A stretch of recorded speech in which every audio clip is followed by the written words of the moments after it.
तर महाराष्ट्रामध्ये आज 29 महापालिकांसाठी मतदान होतंय। सध्या काय चित्र आहे, कुठं किती टक्केवारी पर्यंत मतदान झालेलं आहे त्यावर आधी नजर टाकूयात। मुंबईमध्ये 11:30 वाजेपर्यंत 17.62% मतदान झालेलं आहे। ठाण्यामध्ये 11:30 पर्यंत 19% मतदान झालेलं आहे। पुण्यामध्ये देखील 12.50% मतदान झालं। मालेगावात सर्वाधिक अर्थात 21% मतदानाची नोंद करण्यात आलेली आहे। अद्यापही मतदानाची ही टक्केवारी वाढण्याची शक्यता आहे। सकाळच्या वेळेला आपण पाहतोय तितकंसं मतदान झालेलं आपल्याला दिसत नाहीये। त्यामुळे झी 24 तासच्या माध्यमातून आपण या सर्व निवडणुकांच्या मतदानाचं हे महाकव्हरेज पाहतोय। तर मुंबईमध्ये 11:30 वाजेपर्यंत 17.62% मतदान झालेलं आहे।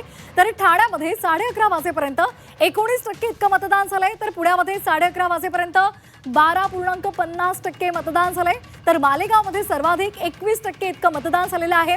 खरं तर मतदारांना आवाहन वारंवार केलं जात आहे। राजकीय नेते मंडळींकडून त्याचबरोबर सेलिब्रिटीजकडून मतदान करा असं आवाहन केलं जात आहे आणि त्यामुळे प्रत्येकानं आपल्या मतदानाचा हक्क बजावण्यासाठी घरातून बाहेर पडा, मतदान करा असं आवाहन केलं जात आहे। तर मुंबईमधली, ठाण्यामधली, पुण्यामधली आपण मतदान किती झालेलं आहे याची टक्केवारी पाहत आहोत। मालेगावमध्ये सर्वाधिक 21% इतकं मतदान झालेलं आहे।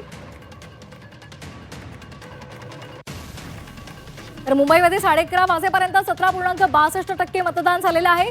तर ठाण्यामध्ये 11:30 वाजेपर्यंत 19% इतकं मतदान झालंय। तर पुण्यामध्ये 11:30 वाजेपर्यंत 12.50% इतकं मतदान झालंय। तर मालेगावमध्ये सर्वाधिक 21% इतकं मतदानाची नोंद झालेली आहे। तर सध्या किती टक्के मतदान झालेलं आहे आपण पाहतोय।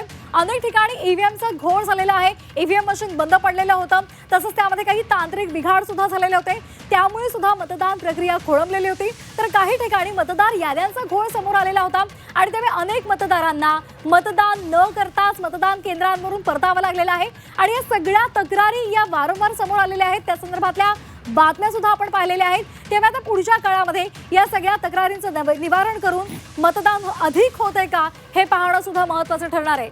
तुर्तास आपण 11:30 वाजेपर्यंत किती मतदान झालेलं आहे त्याची टक्केवारी झी 24 तासवर पाहतोय। मुंबईमध्ये 17.62% इतकं मतदान झालंय। तर ठाण्यामध्ये 19% इतक्या मतदानाची नोंद झालेली आहे। तर पुण्यामध्ये 12.50% इतकं मतदान झालंय।